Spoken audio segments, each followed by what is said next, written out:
He is brilliant. ஆனா அடிக்கடி ரொம்ப டயர்ட் ஆயிடுறான். லயன் டேட் சிரப் நோய் எதிர்ப்பு சக்தி அதிகமா இருக்கு. தினமும் 2 ஸ்பூன். 2024ஆம் ஆண்டுக்கான உலகின் தலை சிறந்த பெண் ஆளுமைகளாக தேர்ந்தெடுக்கப்பட்ட 100 பேரின் பட்டியலை பிபிசி வெளியிட்டுள்ளது.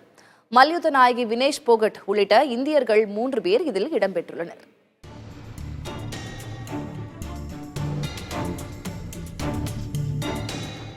பாரிஸ் ஒலிம்பிக் போட்டியில் சர்ச்சைக்குரிய வகையில் பதக்கத்தை இழந்தாலும் உலகமெங்கும் சிறந்த 100 பெண்களின் பட்டியலில் இடம் பிடித்திருக்கிறார் வினேஷ் போகட்.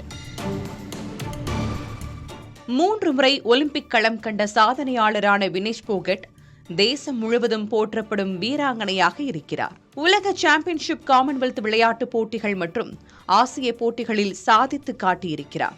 மல்யுத்த விளையாட்டில் ஆடவர் ஆதிக்கத்தை தகர்த்த மாமணியாக அவர் உள்ளார். பாரிஸ் ஒலிம்பிக் போட்டியில் இறுதிப் போட்டி வரை முன்னேறிய போதும் 100 கிராம் எடை அதிகமாக இருந்ததாக கூறி அவர் தகுதி நீக்கம் செய்யப்பட்டார். அவருடன் சேர்ந்து இந்த தேசமே அவருக்காக கண்ணீர் வடித்தது. பதக்கம் வென்ற வீராங்கனைகளுக்கு கிடைக்க வேண்டிய அத்தனை மரியாதையும் அரசு தரப்பிலிருந்தும் பொதுமக்களிடமிருந்தும் அவருக்கு கிடைத்தன.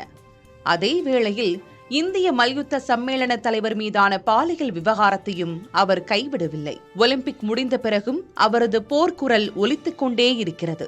அதுவே அவர் அரசியல் களம்புக காரணமாக அமைந்தது. பிபிசி 100 சிறந்த ஆளுமைகளில் இடம்பெற்றிருக்கும் இந்தியாவைச் சேர்ந்த மற்றொரு நபர் டெல்லியைச் சேர்ந்த பூஜா சர்மா. ஆதரவற்ற பிணங்களை அவரவர் மத சம்பிரதாயத்துக்குட்பட்டு இறுதிச் சடங்குகளை சிறப்புற செய்பவர் இவர். தமது சகோதரரின் இறுதிச் சடங்கினை தாம் ஒருவராக நின்று செய்த அனுபவம் அவருக்கு உண்டு.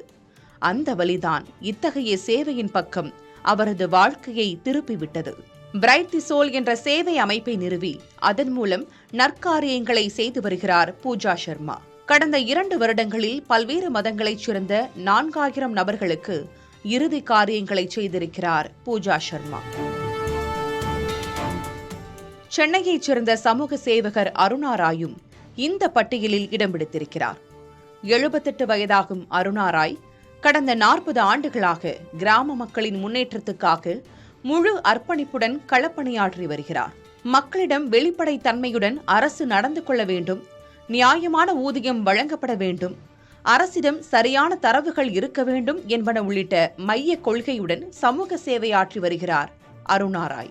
தேசிய மகளிர் கூட்டமைப்பின் தலைவரான அருணா ராய் வலியுறுத்தலின் காரணமாகவே தகவல் அறியும் உரிமைச் சட்டம் கொண்டு வரப்பட்டது. He is brilliant. ஆனா அடிக்கடி ரொம்ப டயர்ட் ஆயிடுறான். லயன் டேட் சிரப் நோய் எதிர்ப்பு சக்தி அதிகமா இருக்கு. தினமும் 2 ஸ்பூன்.